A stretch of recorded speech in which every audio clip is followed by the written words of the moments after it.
আমি এত খারাপ মানুষ যে আপুরা গয়না বিক্রি করে করে আমার কোর্সে ভর্তি হয়, কিন্তু আমি তাদের ফ্রি শিখাই না কোন পজিশনে গেলে নিজের গয়না বিক্রি করতে বাধ্য হয়।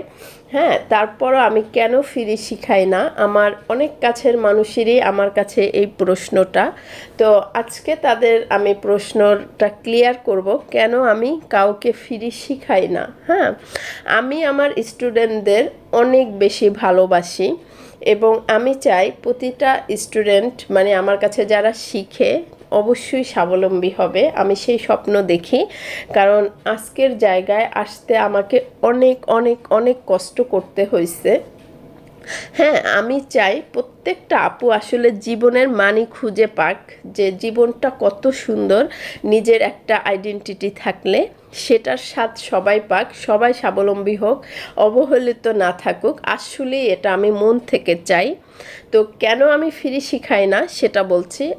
আমার সাথে প্রতিদিনই অনেক আপুদের কথা হয়, অনেক অনেক আপুরা বিভিন্ন জেলা থেকে বাংলাদেশের প্রতিদিনই এসে কাজ শিখে, অনলাইনে কাজ শিখে।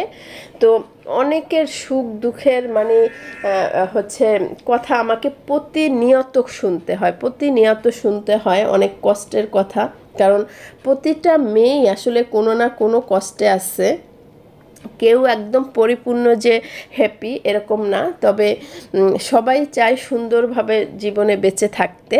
তো কেন আমি ফ্রি শিখাই না, আমি হচ্ছে আমার বললাম যে প্রতি মাসেই 2-4 জন এমন হয় যে নিজের রিং বিক্রি করছে, কানের দুল বিক্রি করছে, বা হচ্ছে একটা কিছু বিক্রি করে ওনারা কোর্সে ভর্তি হচ্ছে। আমার হাজব্যান্ড বলল, যারা হচ্ছে গয়না বিক্রি করে কোর্স করছে ওদের তুমি ফ্রি শিখাও, ওদের এইটুকু উপকার করো। তো আমি বলতেছি আমি ফ্রি শিখাবো না, আমি তাদের কিন্তু আরও বেশি উপকার করছি। কেন? সেটা হচ্ছে যখন আপনার শখের একটা কষ্টের গয়না আপনি বিক্রি করবেন, কোন পজিশনে গেলে বিক্রি করবেন, তখন কিন্তু আপনার ভিতরে একটা সিরিয়াসনেস কাজ করবে, যে একটা চ্যালেঞ্জের মতো কাজ করবে। এই কাজটা আমাকে যেভাবে হোক শিখতেই হবে, এই কাজটা দিয়ে আমাকে জীবনে কিছু করতেই হবে। কারোর মধ্যে যদি এই মাইন্ডসেটটা হয় যে এই কাজটা আমি যেভাবে হোক শিখবই, এই কাজটা থেকে আমি উঠবই, তাকে স্বয়ং আল্লাহ কিন্তু নিজেই উঠাবে। কারণ তার মধ্যে একটা হচ্ছে গোল সেট করা আছে, একটা টার্গেট আছে যে এই কাজ দিয়ে আমাকে উঠতেই হবে। অনেক কষ্টের গয়না আমি বিক্রি করেছি শুধু এই কাজের। তখন আপুরা কিন্তু খুবই মনোযোগী সিরিয়াস হয়ে ক্লাসগুলো করবে এবং ওই অনুযায়ী পরিশ্রম করবে, তাদের গোল সেট করা যে তারা এই কাজ থেকে উঠবে। যে যত কষ্ট করে টাকা দিবেন তার তত হচ্ছে সাফল্যর সম্ভাবনা বেশি। কারণ কষ্ট না করলে আপনি কোনো দিনও এটার গুরুত্ব বুঝবেন না, এটার প্রতি আপনার হচ্ছে গুরুত্ব থাকবে না।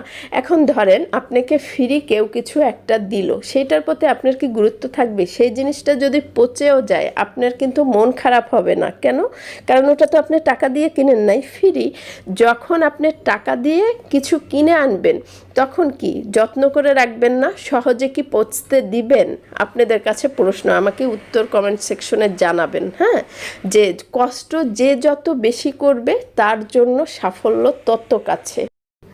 যে আপুরা কাজ করছেন অবশ্যই মন দিয়ে কাজ করবেন এবং হতাশ হবেন না, ধৈর্য ধরে কাজ করতে হবে।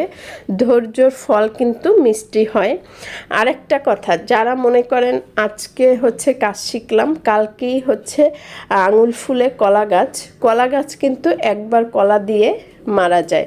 আপনি কি কলা গাছ হবেন নাকি তাল গাছ হবেন? তাল গাছ কিন্তু অনেক অনেক অনেক বছর বাঁচে। তো তাল গাছ কিন্তু আস্তে আস্তে বড় হয় এবং অনেক অনেক বছর বাঁচে। আর কলা গাছ একবার খুব দ্রুত বড় হয়ে যায়, একবার কলা দেয়, কলা দিয়ে মারা যায়। তো অবশ্যই আপনারা চেষ্টা করবেন আস্তে আস্তে বড় হতে, হুটহাট করে বড় হতে, শর্টকাট করে বড় হতে, এভাবে বড় হতে যাবেন না, তাহলে ওই ব্যবসা টিকায় রাখতে পারবেন না। হ্যাঁ, তো এটা হচ্ছে কথা। যারা হচ্ছে একটা 10তলা বিল্ডিংয়ে আপনি যখন উঠবেন, যখন পায়ে হেঁটে উঠবেন, তখন কিন্তু আপনাকে কেউ ধাক্কা দিলে ফেলে দিতে পারবেন না, কারণ আপনি শক্তপোক্ত হয়ে ওখানে দাঁড়ায় থাকবেন। যখন আপনি যদি লাফ দিয়ে 10তলায় ওঠেন, আপনার পড়তেও সময় লাগবে না, কারণ আপনি তো কষ্টই জানেন না 10তলায় ওঠার যে কি কষ্ট। আপনি মনে করছেন লাফ দিয়ে উঠছি, লাফ দিয়ে নাইমা যাই, তো লাফ দিয়ে পড়লে তো মারা যাবেন। আর যখন কষ্ট করে আস্তে আস্তে উঠবেন না, তখন কেউ ধাক্কা দিল, কেউ আপনাকে ফেলে দিতে চাইলো, আপনাকে কিন্তু কেউ ফেলে দিতে পারবে না, কারণ আপনার অবস্থানটা তখন শক্ত থাকবে। তো এটাই, ব্যবসা একদিনের না, আস্তে আস্তে বড় হতে হয় এবং সততা নিয়ে সেই ব্যবসাটাকে আস্তে আস্তে বড় করতে হয়। যদি আস্তে আস্তে বড় করেন, সেটা অনেক দিন সেটার সুফল ভোগ করতে। যে আপুরা আসলেই মন থেকে স্বাবলম্বী হতে চাচ্ছেন, যখন মন চাবে তখনই শুরু করবেন, কারণ শুরু না করলে শুরু হবে না, আমি একটা কথা বলি। এবং যখন আপনি মনে করবেন কালকে করব, পরশু করব, ওটা কিন্তু আর জীবনে আপনার শুরু করা হবে না, কারণ আস্তে আস্তে সময় চলে যাবে এভাবে করে, ঠিক আছে? শুরু আর করা হবে না। যারা হুটহাট করে শুরু করে দেয়, দেখবেন শুরু করলে শুরু হয়ে গেছে, তারপর নেক্সট স্টেপ কি হবে আপনি নিজেই বলতে পারবেন, কারণ তারপরে একটার পর একটা স্টেপ আপনার সামনে আসবে, একটার পর একটা দরজা খুলে যাবে অটো। যতদিন শুরু না করবেন, অতদিন কিন্তু আপনি একটা ঘোরের মধ্যে থাকবেন, যে এই মাসে না পরের মাসে ভর্তি হব, পরের মাসে না তারপরের মাসে, এভাবে দেখবেন বছরের পর বছর, মাসের পর মাস আপনার ভর্তি হওয়া হবে না, আপনার স্বাবলম্বী কাজও করা হবে না, স্বাবলম্বীও হওয়া হবে না। অনেক আপুদেরই গল্প শুনি যে তাদের অনেক বয়স হয়ে গেছে, এখন মানে স্বপ্ন এক সময় ছিল কিন্তু বাস্তবায়ন করতে পারে নাই, কারণ তারা স্টেপই নেয় নাই যে শুরু করি। হ্যাঁ, আপনি যদি নিজে শুরু না করেন, আপনাকে কেউ শুরু করাই দিবে না। আপনার ব্যবসাটা যখন বড় হবে, আপনাকে তখন সবাই হেল্প করবে। প্রথম অবস্থাতে আপনাকে কেউ হেল্প করবে না, শুরুটা নিজের করতে হবে। প্রথম শুরুটা সবার কষ্টের। হ্যাঁ, নিজেকে স্টেপ নিতে হবে, নিজেকে প্রথম স্ট্রংভাবে শুরু করতে হবে। তারপর যে বললাম যে পরের দুয়ারগুলা এমনিতেই খুলে যাবে, এবং যখন আপনার আত্মীয় স্বজন আপনজন বুঝবে যে না আসলেই আপনি কিছু করতে পারতেছেন, তখন আর আপনার কিছু করতে হবে না, তারা আপনাকে হেল্প করার জন্য চারপাশে রেডি হয়ে থাকবে, আমরা আছি তোমার পাশে, ঠিক আছে? কিন্তু প্রথম বলার মতো কেউ থাকবে না, এটা মেনে নিতে হবে এবং এই অনুযায়ী কাজ করে এগিয়ে যেতে হবে।